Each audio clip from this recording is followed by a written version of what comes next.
Good morning, everybody. Morning. Morning. Okay, just a couple things before we jump in. Obviously, we're now into the holiday week. Just as a matter of logistics, there will be no editorial calls on Thursday or Friday of this week. We will do calls Monday, Tuesday, Wednesday. Obviously, there will be many folks on our teams who are off this week, so thank you in advance to everybody who is seeing through all of our work and all of our platforms across the globe, so thank you for that. Interest and reliance upon CNN continues to be at incredibly strong levels. People are coming to CNN across all of our platforms in ways that none of us could have ever predicted. So I think that's a credit to everybody on this call and to the fact that people are really relying on CNN for their news. Just as a point of interest, I mentioned this a week ago, in total day demos on television, CNN has now been the number one cable news network for 19 straight days, our longest streak in 19 years. So people are clearly seeking us out as there is a real realignment, especially on the right-wing information axis. There are three main stories that continue to take our interest, COVID-19 and especially the news of the holiday week as it pertains to that, the Biden transition in full swing as it should be prior to his inauguration on January the 20th, and the final days of the Trump administration. Those were our three main storylines. Let's start with an update on where we are with COVID, and Laura. Good morning, everyone. I will start this morning with the news about the two-dose Oxford AstraZeneca vaccine, which shows an overall 70% efficacy rate. The first dose at 90% and the second dose at 62% was announced this morning. It also showed no hospitalizations or severe cases of the disease for recipients of the trials that were conducted in Britain, the United States, and Brazil. This is the third vaccine right now that is racing towards approval. The advantage of the Oxford AstraZeneca vaccine is that it's stored and transported in normal refrigeration for up to 6 months. The company now will prepare submissions for approval globally, but will also go through the WHO for getting their vaccine to low-income countries, also due to cost. It's less than the other vaccines. We will be watching the new meeting of the CDC Advisory Committee on Vaccines. The meeting is important, but they will have to meet again after the FDA will give the green light in December as anticipated. A reminder that this will be the FDA meeting on the Pfizer COVID-19 vaccine is set for December 10th. We'll also be monitoring the HHS briefing today on the allocation of the initial doses of Regeneron's multiclonal antibody treatment, which received the emergency use authorization. We have Elizabeth Cohen and Jacqueline Howard on all of these health headlines, plus Sanjay Gupta left a piece on the vaccine science behind the Pfizer and Moderna vaccines. And that's where my great news ends. Let me get back to the dire situation that the United States is now facing. Sunday marks the 20th day in a row of over 100,000 new cases, and there have been over 3 million cases in just the first 22 days of November, which remarkably translates into 25% of all cases during the pandemic. We begin this week with a 7-day average over 170 cases per day for the first time, and there was nearly 1.2 million cases in those 7 days. Friday saw the highest number of new cases, with only 5,000 less than the 200,000 mark. The 7-day average of positivity in the United States is at 9.82%, and that is where it has been. It's been hovering around 10% since last Monday. And each day we've seen record hospitalizations as more than 83,000 Americans are in hospital right now and approaching capacity in many places. Plus, with the 921 deaths yesterday, the average daily death is over 1,500 per day, which marks the first time since May. And over the weekend, Americans were seen defying CDC guidelines to stay home over this holiday. There were over 1 million travelers on Friday and Sunday and almost 1 million on Saturday. We saw pictures of crowded airports countrywide where no social distancing and limited mask use was seen and evidenced in pictures. We have Adrian Bodis available from O'Hare this morning on the overall wrap and also travel increases, and Pete Montine is also available on holiday travel. Sadly, I could go through every state and tell you how bad things are getting. For example, yesterday, Oregon and North Carolina reported their record highest daily cases, but let me just highlight two. In California, they reported the second highest number of new cases. The number nearly tripled since the beginning of November. LA County will prohibit outdoor dining starting on Wednesday to try to mitigate the numbers. And Governor Newsom and his family are quarantining at home after their children were exposed to a positive case. Newsom has so far tested negative. We have both Stephanie Elam and Dan Simon available on the California lines. And 36 members of the National Guard are helping out in El Paso County for morgue duties in Texas as they continue to fight the virus. Governor Abbott has said the state will not have another shutdown. We have Ed Lavandera available from Dallas. Plus, Paula Newton is available around a piece about the 28-day Toronto lockdown to stem the virus's spread in Canada. In education, we have Bianca Goldriga is available on the Kentucky Attorney General joining the federal lawsuit to open schools in that state against the governor. And in sports, tomorrow starts college basketball season, and the University of Florida won't be playing due to positive cases, and Baylor's coach is sidelined as well. We have Andy Schultz available on those headlines. And for the wrap pieces, we have Nick Watt for 3, 5, 7, and 9, and Athena Jones for 4, 6, 8, and 10. And that's where I'll pause. Okay. So I would just add that I think that travel this holiday week, I think, is a huge story because I think everybody can relate to it. Air travel surging despite the CDC warning, I think, is a huge story. Again, it's relatable. Everybody has a point of view on that. Before we move on to Washington, does anybody have any thoughts on COVID?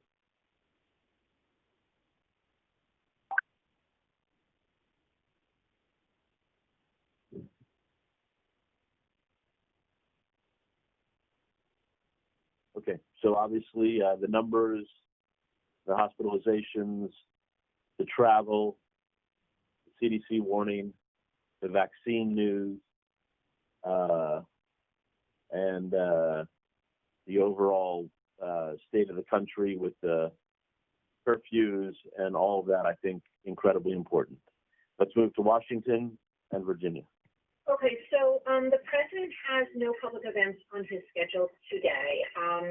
This as the sort of walls around him seem to be, starting to come down. So Chris Christie over the weekend summing up the Trump legal strategy as a national embarrassment. This morning, Steve Schwarzman, his biggest Wall Street donor, saying it's over. But this does not, as this is going on in one level, and I guess to note, the Republicans are sort of slowly starting to some of them come out and say things with Liz Cheney, basically saying put up or shut up. And Toomey, who it's important to remember, is not up this time, also saying it's over. But none of this has stopped what is the continuing legal maneuver. So today, the big story will be the certification in Michigan at 1 p.m. That is now in question after one Republican says that they will not certify, the question being about the second. And if it's a tie, it becomes a delay that could last 2 weeks, which, as we all know, is delay is what they're trying to do. In Pennsylvania, this just devastating court decision over the weekend for Team Trump. Most of the counties will go ahead and certify today. They're trying to appeal it, but that doesn't seem to be look like it's going anywhere fast. We do have the Supreme Court coming in at 9:30, and we're just watching to see if they do anything in Pennsylvania. And then in Georgia, the Trump administration, the Trump campaign asking for a recount. There are obvious questions about whether this is good for these two Republicans in the Senate who are trying to win an election. It will be paid for by the taxpayers, but it is, a question of whether they're not focused on what they need to be focused on. In terms of the money, all these fundraising emails going out asking for money which will go to the Trump post-election fund as opposed to these recounts themselves. And then there's just this crazy Sidney Powell back and forth over the weekend in the Trump administration trying to distance themselves after her crazy conspiracy theories. But that was absolutely not on display last week when she was at that Giuliani presser, and there are Trump tweets welcoming her to the legal team. So I think that's where we are on voting and Trump ticket. Okay. I think the key points, and we'll turn it over to David in a moment, are, the Biden president-elect administration continues to move apace to do what it needs to do, and Trump is in his final days of flailing. And his whole strategy here is to continue to delay this for two reasons. One, to try to hurt Biden, and two, to try to raise as much money as he can, as Jeff Zeleny has pointed out, to raise a post-presidency slush fund. And as soon as he ends his legal maneuverings, he can't continue to profit off of that. So we need to be just straight about that. Yes, some Republicans are coming out and being very strong, like Larry Hogan was yesterday on State of the Union, but where's Ted Cruz and Marco Rubio and Mitch McConnell and Lindsey Graham, who continue to disgrace themselves? And we should point that out as well. David Chalian, and then we'll open it up. David? And then we should add another question to that, Jeff. Just if Mitch McConnell and Lindsey Graham and Ted Cruz and everyone came out and said it was over, would Donald Trump even listen? I mean, I think that's the question to ask as well as we talk about. Well, I think that goes to my other point about, he probably wouldn't, because he's trying to raise enough money for his post-presidency fund. Exactly. So, but I mean, I think we just need to be, we need to report that and say it and explain what's going on. I think we're tiptoeing around that. That is what's going on. Go ahead, David. Good morning, Jeff. As you noted, the Biden transition is continuing apace. You see the reporting that we expect to get first cabinet announcements tomorrow out of the president-elect, and it will be his diplomatic team, it seems, that he's going to put forward. We expect Tony Blinken to be announced as his nominee for Secretary of State, Linda Thomas Greenfield, longtime diplomat, former ambassador to Liberia, to be the U.S. ambassador to the United Nations, and Jake Sullivan to be National Security Advisor. We will be on the lookout to see if others get lumped in here. You saw the president-elect last week say that he's already chosen his Treasury Secretary, but it's not clear that that will be rolled out this week in the pre-Thanksgiving cabinet announcements. I do think it's worth noting as well, just Joe Biden has made crystal clear that his mission 1, 2, 3 as soon as he takes office is to get his arms around COVID and managing this crisis, vaccine distribution, and the economic fallout from it. And yet we heard in every single campaign speech he gave throughout the campaign, and knowing Joe Biden's history as Senate Foreign Relations Chair and the work he did as Vice President, the whole notion of sort of restoring America's reputation around the world is something very close to Joe Biden's sort of main mission in life in public service.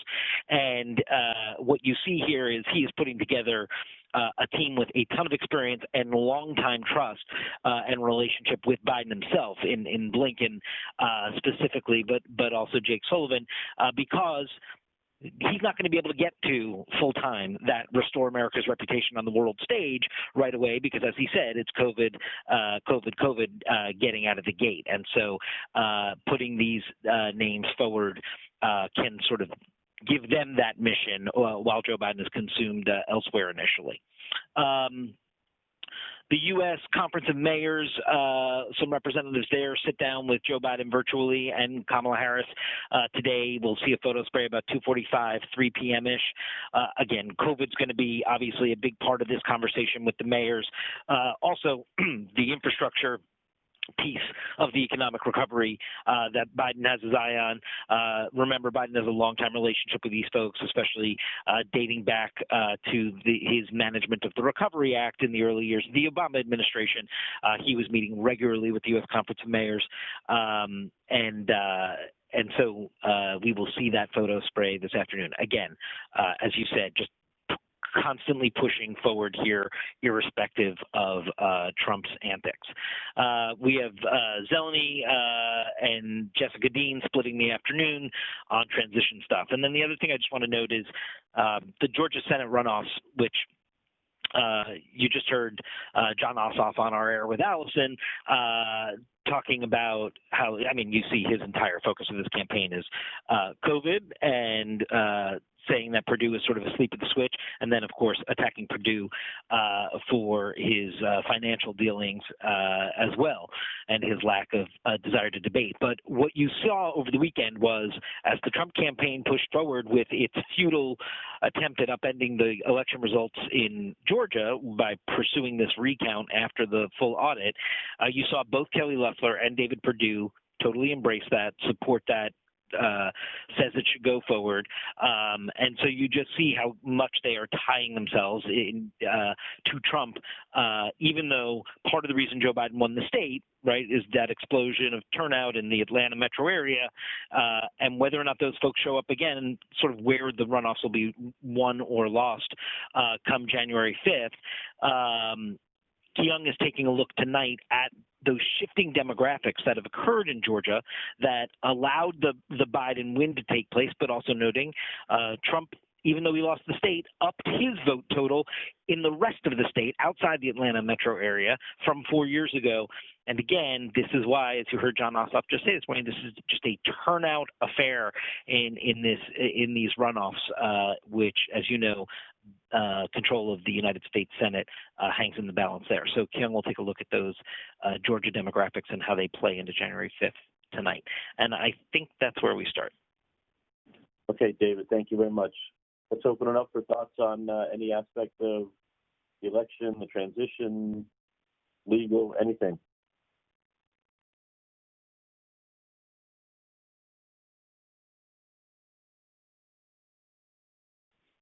Anyone with any thoughts? Hey, this is Dan Berman. I'm wondering if all the questions about what Trump is planning in terms of a slush fund or weakening Biden still gets us away from the point, is that the country's not out of the woods yet, and he's still trying to win this election by throwing out hundreds of thousands or even a couple of million votes. And nothing Trump has ever done is logical or fits the political logic of this country. And I worry that we're trying to put too much of a logical spin on things of, oh, he must be doing it for this or for this more traditional reason, and we're getting away from the fact that he still basically wants to win and thinks he can do that. So I just worry that we're getting too far away from that. Well, I don't think we should get too far away from it. I think both things can be true at the same time, right? I mean, I don't think that we should in any way move away from the coverage of what he's trying to do. But we also have to be realistic that it's, there's very, very, very little chance that that's going to work. But yes, he's still trying to do it. And we shouldn't ignore that. I totally agree with that. But at the same time, we also have to explain why he's trying to delay it. It's our reporting has been that he knows he's not going to win. So why is he doing this? And so I just think we have to put the explanation on that as well. I think we can do both things. Yes, Carl. One thing in relation to that, we and others keep rightly going to the craziness of Giuliani, Sidney Powell, etc. But the real craziness in some ways, pathologically speaking, and people on the Hill, of course, have been saying this, those who deal with him for years, Republicans have been saying the real craziness is the client, not the lawyers. Of course. And I wonder if maybe we ought to be pointing that out rather specifically. This gets back to Mary Trump even. This is his pathology. We're back to a sociopath. I'm not saying we should use the word sociopath, as we say, but what others who have dealt with him, Mattis, all of them, coming away and saying this man is crazy. That's part of that's the real story in some ways. Right. Well, I think you raised a good point about not just pawning it off on the crazy legal team, but the client is the one who's directing the crazy legal team. Damn right. Hey, it's Marcus. Just to follow up with what Carl and Dan said, I agree. We follow our reporting and we get all the motives out there and the lack of motives and everything else. I just don't want to. I think what Dan was saying is we don't want to be guilty again of a failure of imagination. The country, as Dan put it, is not out of the woods yet. And so as long as he's on this route, and there are some folks, some GOPers in the states who are willing to go along with what he wants, we don't really know. So we're on this nice edge. So I just think we should be aware of that danger still, to not discount it completely. So I think maybe you guys are misunderstanding me. I'm not suggesting that we come off of that reporting. Okay, I think that's exactly what we're doing on the air right now. Is both things can be true, but we have to report that he's continuing to do this, what he's trying to do, but we also have to provide some context in a rational world of why would a crazy client continue to do this. Part of it is because he's raising money. So both things can be true, and I think that I'm worried that you all are misunderstanding me. Both things. No, we hear you. We got you.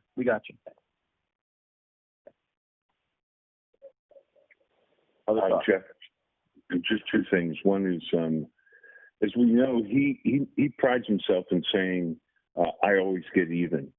Revengeful is really important to him, and as Dana reported last week, that is one of the driving forces besides the raising money, which the raising money helps him continue to be revengeful because he wants to win again. He wants to hurt you, and he wants to win again. And respectfully, Carl, we could say he's crazy, but he's crazy with a strategy, because this is all part of what he wants to do going forward, is to build up support from people who feel like it was stolen from them, because he always gets even. And he feels like people, rightfully or wrongfully, never respected him, never validated his presidency, and he's going to do the same to you guys.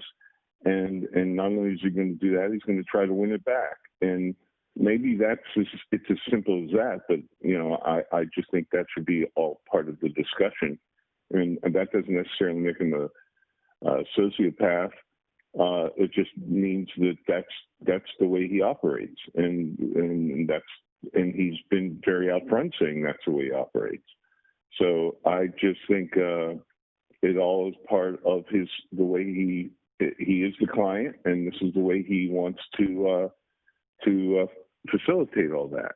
And that makes it sound a little easier to understand, but it might just be all of that, right, Jeff? I mean, that's the way he feels when he feels, right? That's it.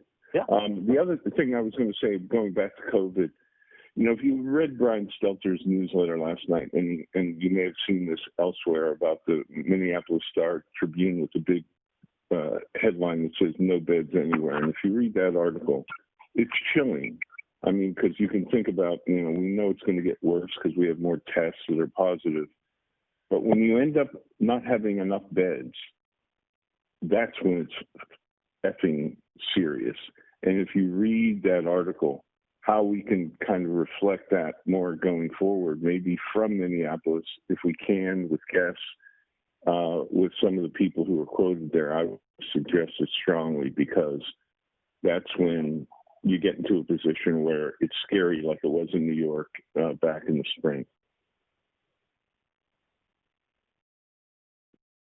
Okay.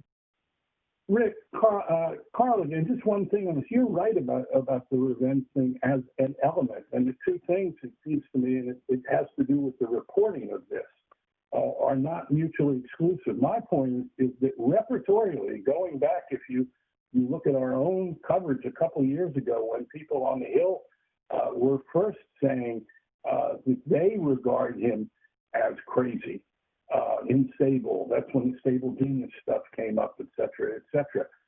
What I'm suggesting is that repertorially, the view of him as crazy is a big part of the story, because his peers and the people who dealt with him, Mattis, others, came to the conclusion that yes, without the word sociopath, this is who he is, and vengeance is part of it. Yes, I'm not suggesting we become psychiatrists, only that others who have dealt with him, this is where they've ended up.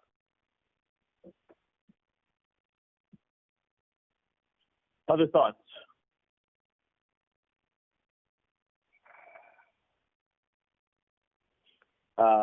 Anything else in Washington? Just while we were on the topic, I forgot to mention the GSA administrator, and that obviously all eyes are going to turn to her today, depending on what happens with Pennsylvania and Michigan. The Democrats have asked, today's the deadline for her to respond to them, so Mana will stay on that. And then the other thing is, we are watching from the DC angle these reports of Netanyahu's secret meeting in Saudi Arabia.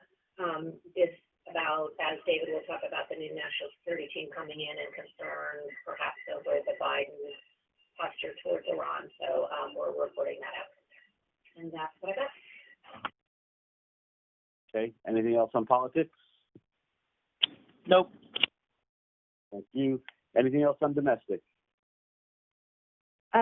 We are following some violence that happened over the weekend across the country, and we'll also be monitoring because we've seen extraordinarily long food lines coast to coast as people are feeling the pandemic and the economic impact. So we will keep everyone posted on those pictures.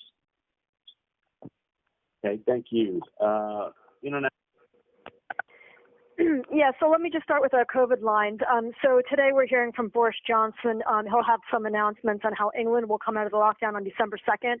Macron will also address the nation tomorrow and announce a gradual relaxation of measures. So a few improvements there. But in Germany, Fred Pleiken reports on how they're now facing ICU shortages as cases increase. Laura already mentioned all the AstraZeneca news. We're all over that as well. We're also just really focusing on how, because it's cheaper, it'll probably be the vaccine that the rest of the world, most of the world, really benefits from. So Anna Stewart will have that reporting. Paula Newton has a really strong package today. Toronto, with a population of more than 6 million, one of the largest cities in North America, now in a fresh new lockdown. They've evaded the worst of it in the spring, but things like Thanksgiving, we were fire starter, also Halloween, weak tracing and isolation measures. So she's talking us through what that city is experiencing now in a package and alive. We also have a whip from Christy Lustout today on the new spikes in Hong Kong detected that were traced back to some dance studios. The travel bubble with Singapore is now put on hold. Two non-COVID lines that are strong. We already mentioned when Virginia mentioned this story that on the secret meeting between Netanyahu, Pompeo, and MBS on the sidelines of the G20 summit, we're really well placed to cover that with Nick in Riyadh and Oren in Jerusalem. There's some layer of confusion around it with the Israelis on the record saying it happened and Saudis denying it. So we're diving into all of that, but really they can offer context on what the historic nature of it all. It would be the first meeting of its kind and what it means for Iran policy and the region in general. And then also just from Nima, her great reporting from Nigeria continues. The key line over the weekend being that the Nigerian army admitted to having live rounds on the night in question, though not admitting they fired these live rounds. We've also accessed fresh CCTV footage from the inquiry into the shooting, and we're now stacking it against our own reporting. So that edit is happening and should release for Sitroom. And that's where we start today. Okay, so I just want to say in reverse order, the Nigeria reporting is incredible. It's a story that we have owned, and it's really, really important. So that's, we need to treat it accordingly. The shutdown of Toronto, the biggest city in Canada. I think it's the fourth biggest city by population in North America. This is a really big story, and just because it's not in the United States per se, we need to pay attention to this. Huge, major North American city shut down, and we need to pay attention to that story. And then finally, the meeting of Netanyahu and MBS, and again, back to our original conversation about motivations. There's a reason the Saudis are denying this, but this is a really significant meeting, and we should not be ignoring this, and we should be explaining why this happened as well. So I think all of those international threads are really important, and this CNN, we need to cover all three of those. Any thoughts on international?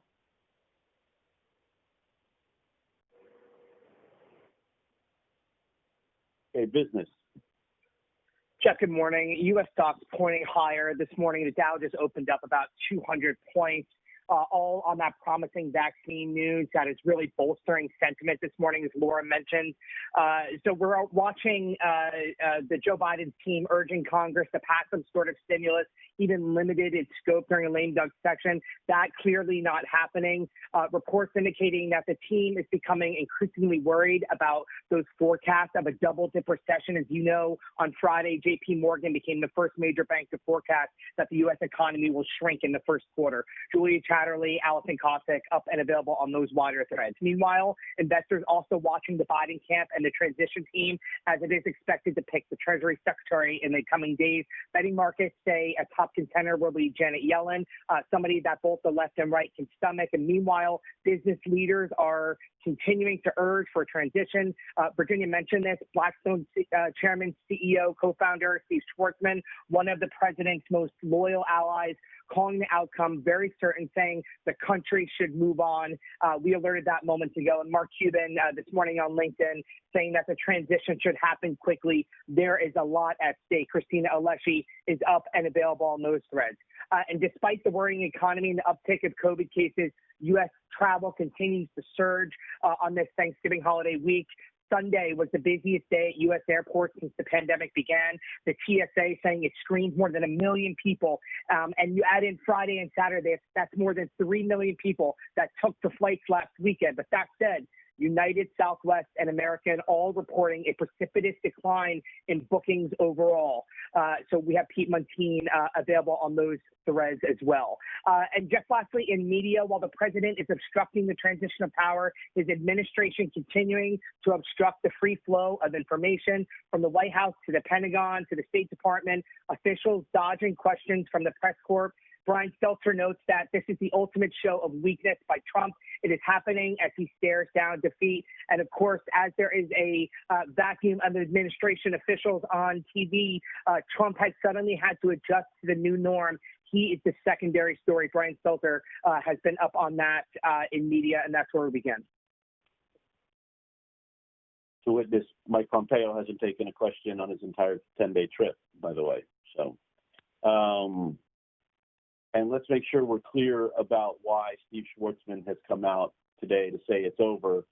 It's after tremendous backlash last week when he didn't do that, and so he's trying to get on the right side now. So let's make sure we have the right context there, too. Before we move to digital, does anybody have anything else they want to bring up?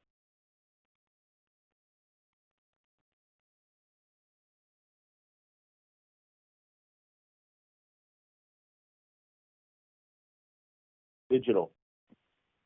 Hey, good morning. We had a little bit over 30 million on Friday and a little bit under on Saturday and Sunday each. So as you said, the high audience levels continue. One of the key weekend observations that Christina and team noted is that audiences were here and are here for all the details on what's happening at a state-by-state level. All of those details and those machinations over the weekend got a lot of interest. And we see that continuing this morning. Our number one story is here's where things stand as vote certification looms in key states. It's from Kelly Mina and Company. It has more than 16,000 concurrents and breaks down Pennsylvania, Michigan, Georgia. Trump's legal absurdities are forcing more Republicans to speak out. That's Collinson. That's at number 2. The man in Trump gear who is facing assault charges after he was seen breathing on women intentionally outside of Trump's golf club in Virginia is in our top 5. Our DLE, our COVID DLE, with all the cases soaring in the U.S., all those horrific superlatives that Laura mentioned, and then likewise, everything that's happening outside of the U.S. that Penny mentioned. We've got the Toronto story. We've got, the increases in Asia, which are disturbing, and we are going to continue to give that context and global comparisons because it's nowhere near what's happening in the U.S., but it's happening and it's disturbing. And then we've got kind of a counter-programming story in the top 5 with Canadian officials warning drivers not to let moose lick their cars. So I guess everyone needed a little bit of levity. The top videos this morning are Bolton on with Tapper over the weekend and his message to the GOP. This is cold, hard political reality. That had a lot of video starts. And then Christie blasting Trump's legal team with the national embarrassment and outrageous conduct language is the other top video. So there's a handful of good stories I want to mention that are really kind of getting to the personal element. Tammy Luby on 12 million Americans could lose crucial unemployment benefits just after Christmas. We're going to keep on staying on this. All these people that are about to have the worst holiday season of their lifetimes, and no help is coming. So Luby is great on that, and she and the team will stay on it.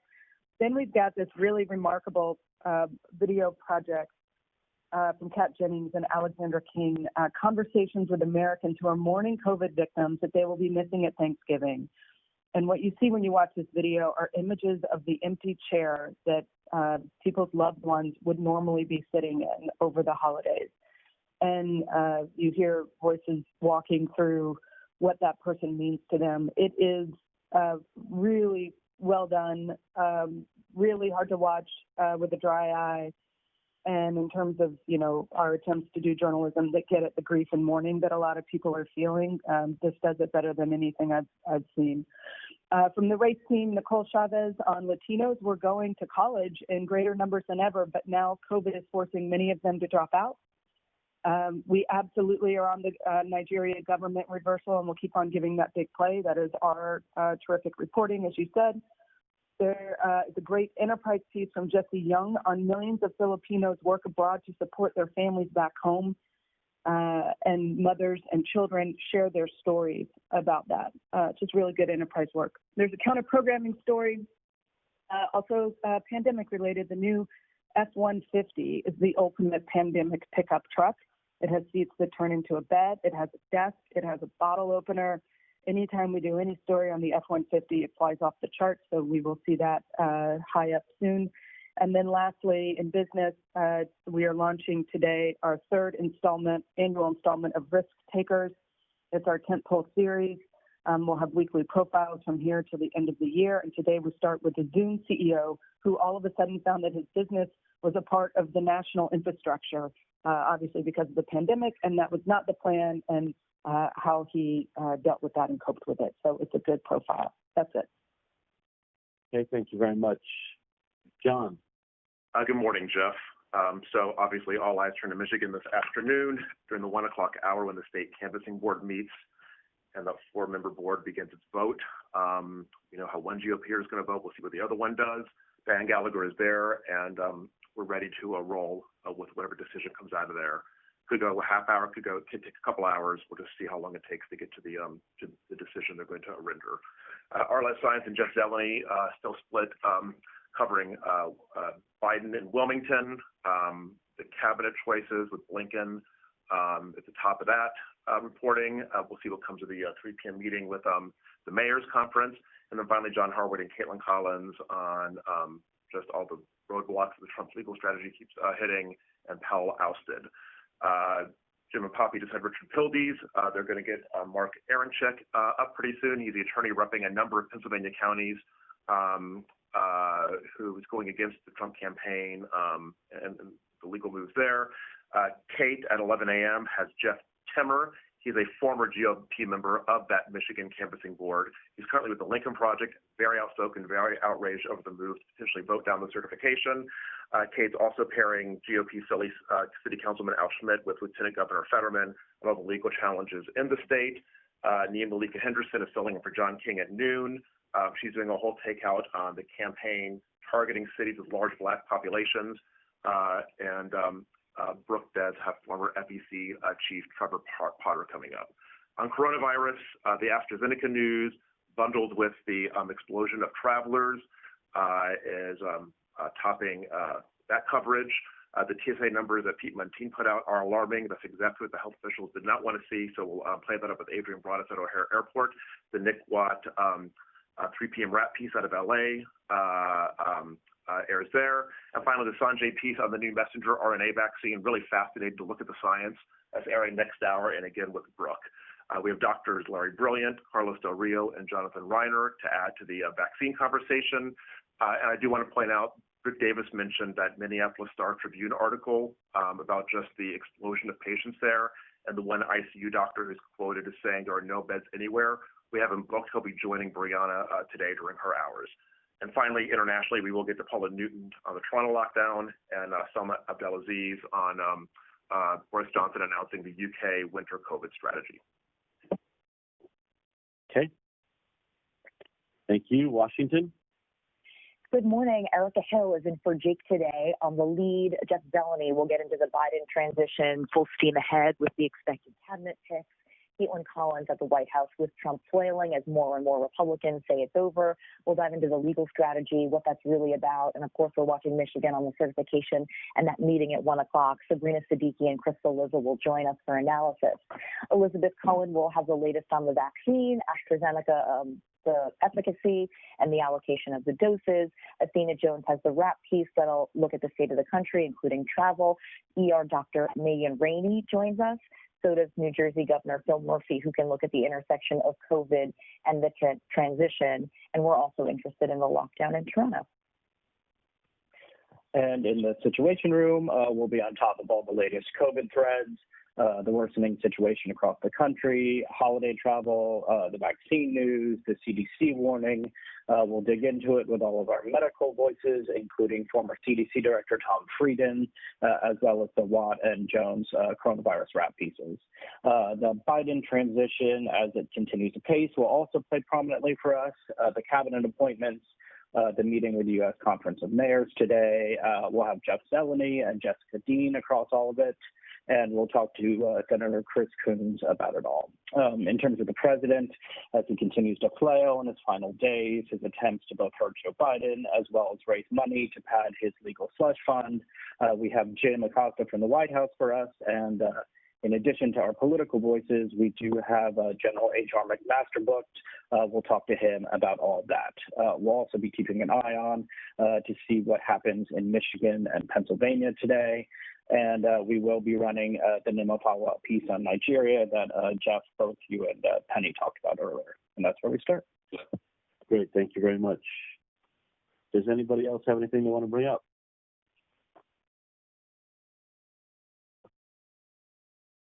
Hey, Jeff, it's David. I just want to point out there's a column in the Detroit Free Press today arguing that failure to certify the vote by one of the canvassers could constitute a felony under the Voting Rights Act. It might just be worth looking at that from a legal angle, how meritorious that argument is, and whether that's an angle we should be considering too. Good. Let's follow that up. Anybody else?